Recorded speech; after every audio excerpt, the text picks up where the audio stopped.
Selamat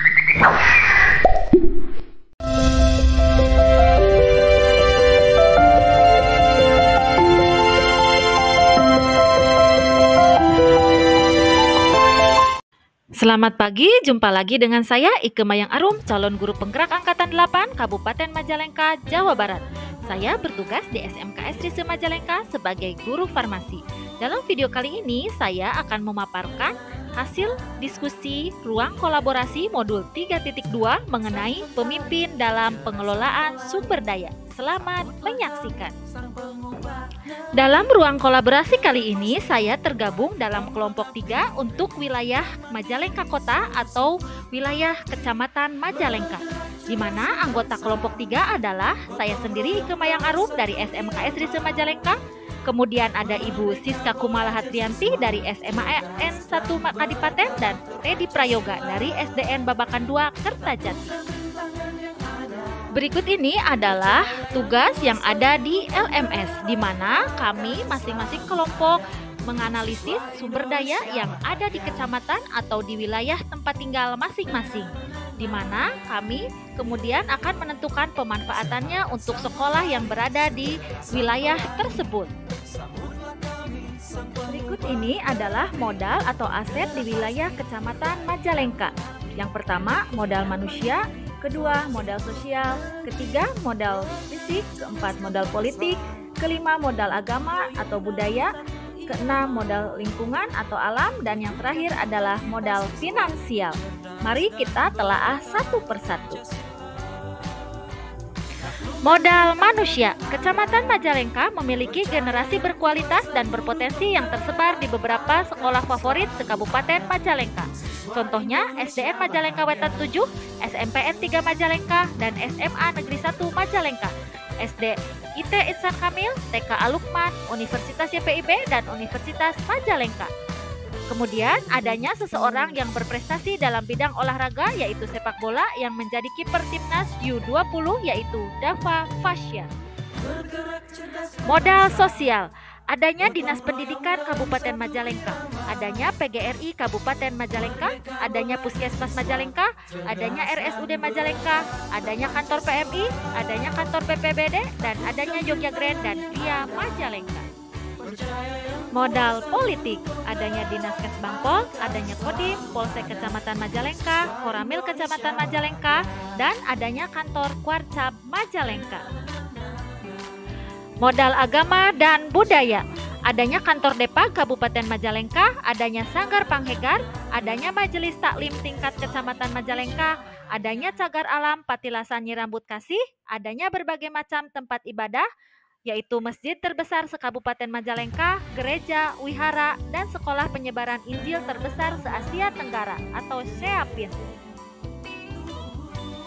Modal fisik. Infrastruktur atau sarana prasarana yang lengkap dan memadai, mulai dari saluran pembuangan, sistem air atau PDAM, jalan yang mulus, jalur komunikasi yang baik, koneksi internet yang kuat, sarana pendukung pembelajaran yang lengkap yaitu Creative Center, Stadion Warung Jambu, GGM, Sirkuit Cibatu, Taman Raharja, alat transportasi yang beraneka ragam dan mudah diakses, dan lain-lain. Modal lingkungan atau alam. Adanya Buper Bungur dan Buper Sindangkasih atau Marga Tapa. Adanya para layang dan adanya Balai Pembibitan Ikan milik Dinas Pertanian. Modal finansial. Adanya pendapatan yang besar dari pajak. Contohnya PBB Pusat Perbelanjaan seperti Gria dan Jogja, pajak kendaraan bermotor, dan lain-lain. Dan kantornya pun berpusat di Kecamatan Majalengka. Adanya industri kecap segitiga, maja menjangan, dan ban bersayap. Adanya pengolahan jagung untuk pakan ternak, dan adanya ikatan alumni dan komite sekolah. Berikut ini penggunaan aset atau sumber daya untuk sekolah-sekolah di wilayah Kecamatan Majalengka. Yang pertama, pemanfaatan modal manusia.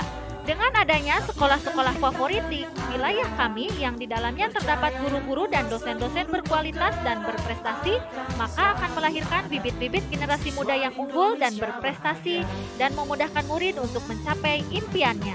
Dengan adanya sekolah-sekolah favorit yang di dalamnya terdapat murid-murid berprestasi, maka generasi penerus di Kecamatan Majalengka adalah generasi-generasi emas yang akan membangun kota Majalengka di masa depan. Dengan adanya sosok kiper Timnas U20 di lingkungan kami akan memotivasi dan menginspirasi para murid. Yang kedua, pemanfaatan modal sosial. Penggunaan PMI, RSUD, Puskesmas, BPBD untuk kegiatan kemanusiaan, kemitraan, dan tempat praktek kerja lapangan bagi para murid. Dinas Pendidikan Kabupaten Majalengka memberikan kontribusi dalam membimbing, mengarahkan, dan membina instansi-instansi pendidikan secara berkesinambungan. PGRI Kabupaten Majalengka memberikan kontribusi dalam membimbing dan mewadahi aspirasi guru-guru se-Kabupaten Majalengka. Jogja dan Gria terus serba untuk tempat PKL bagi murid SMK. Yang ketiga, pemanfaatan modal politik. Dengan adanya Kesbangpol, Kodim, Polsek, Koramil sebagai pemangku kebijakan berfungsi untuk menciptakan kestabilan keamanan dan mengedukasi murid untuk menumbuhkan kedisiplinan diri. Dengan adanya Kuarcap sangat memudahkan koordinasi dan pengembangan diri murid melalui kegiatan pramuka. Yang keempat, pemanfaatan modal agama dan budaya. Penggunaan Sanggar Panghegar untuk kegiatan pelatihan pengembangan seni atau tari tradisional. Dengan adanya tempat beribadah yang variatif akan memudahkan murid untuk melaksanakan ibadah sesuai dengan agama dan kepercayaannya. Dengan adanya majelis taklim atau kegiatan keagamaan di lingkungan sekitar akan berpengaruh positif terhadap perkembangan religi dan karakter murid. Depak mengedukasi manasik haji, pembinaan sekolah-sekolah di bawah Kementerian Agama, yaitu MI, MTS, dan MA. Patilasan Nyirambut Kasih mengedukasi murid tentang asal-usul atau sejarah Majalengka. Yang kelima, pemanfaatan modal fisik, yaitu penggunaan para layang, Creative Center, Stadion Warung Jambu, GGM, Taman Raharja untuk kegiatan pengembangan kompetensi murid di bidang olahraga dan seni. Dengan adanya akses internet yang memadai, lancar, maka akan memudahkan proses pembelajaran.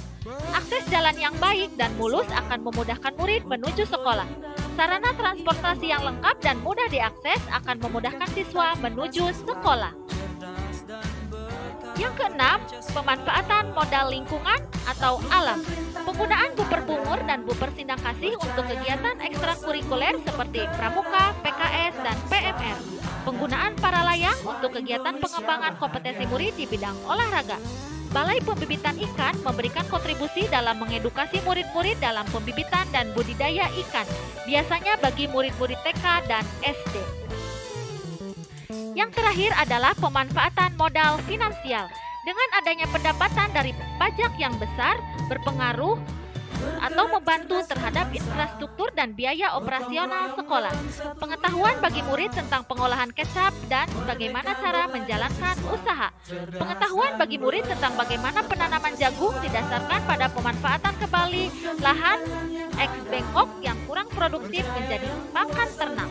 Dan ikatan alumni dan komite sebagai sumber alternatif pendanaan sekolah.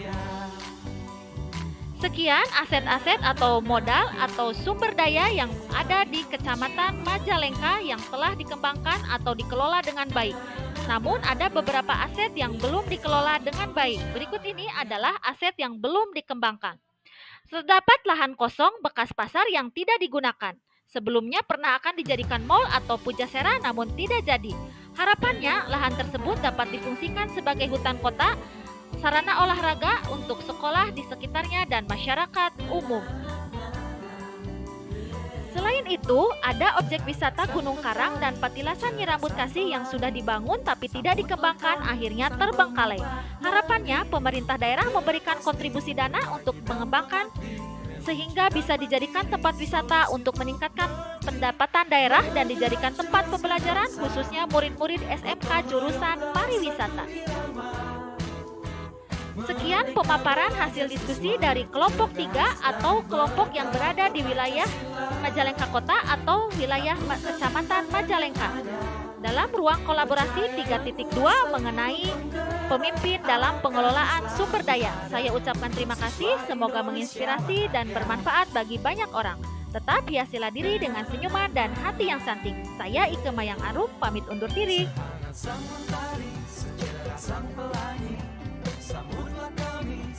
Salam guru penggerak, tergerak, bergerak, dan menggerakkan.